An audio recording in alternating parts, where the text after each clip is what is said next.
Hey there, fret grinders. Welcome back to another episode of Every Note Counts, a show that prides itself on not knowing enough to be prideful. Today we're going to look at the Fender Stratocaster, specifically what sets it apart and makes it a unique guitar. Okay, roll that intro clip.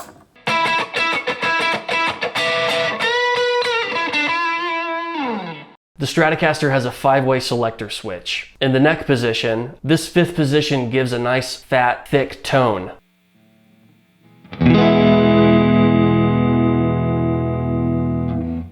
When you move the selector switch to the 4th position, it activates both the middle pickup and the neck pickup, giving the Fender Stratocaster a unique sound often described as a quack.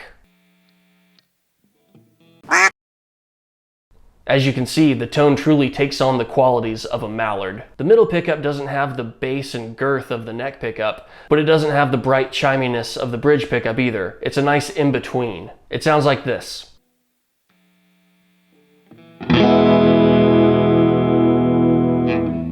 Now when you go to the 2nd position, that activates both the bridge and the middle pickup, which again gives that classic quacky Strat sound. This time though, since there's less bass in the signal and more treble, you get more of a black-bellied whistling duck than a true mallard. The 1st position is the bridge pickup. This typically has the most treble and is great for cutting through a band mix for solos. There's a lot more to talk about when it comes to the Fender Stratocaster, but we need to pause here so I can let you know that my freezer is again completely out of frozen waffles.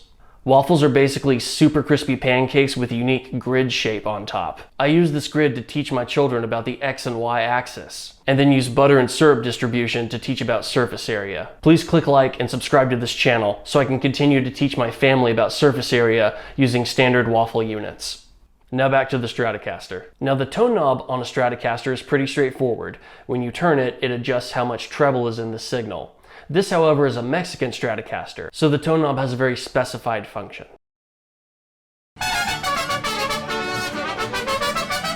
Now one classic rock tone you may have heard of is called the woman tone, and Eric Clapton is famous for making this tone by using his Gibson Les Paul and playing around with the volume knobs and the tone controls to create a smooth, velvety tone. This is hard to replicate on the Fender Stratocaster, but the Fender Stratocaster does have some tones that could be described as a woman tone, though not in the same way as Eric Clapton's. On the Stratocaster, the woman tone comes from those in-between pickup settings, specifically the 2 and 4 position, combining the neck and middle or the middle and bridge position. It doesn't have that velvety tone that Eric Clapton's humbuckers have, but it does have lower outputs in this 2 and 4 position. Thus, with the lower output, it only gets played about 70% as much as the, quote, male pickups. Please contact Fender to get this disparity fixed and restore pickup equality. Subscribe.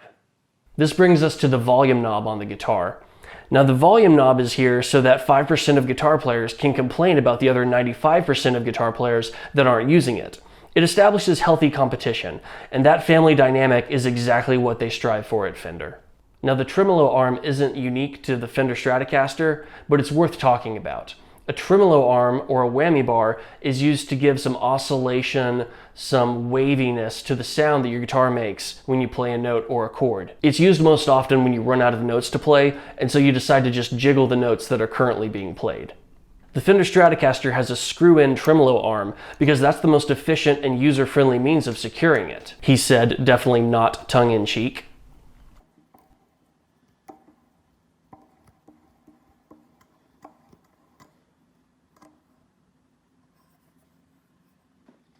When you move the arm slowly, it gives a nice wavy sound to your chord or note.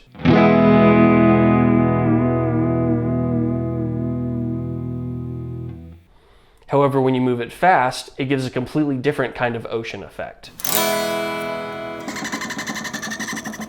Up next we have the string tree located on the guitar's headstock. It's called the string tree because calling it the string spider would be too cool, and Fender wanted to leave some room for the competition to hold their own. This brings us to the plastic plate on the back of the guitar.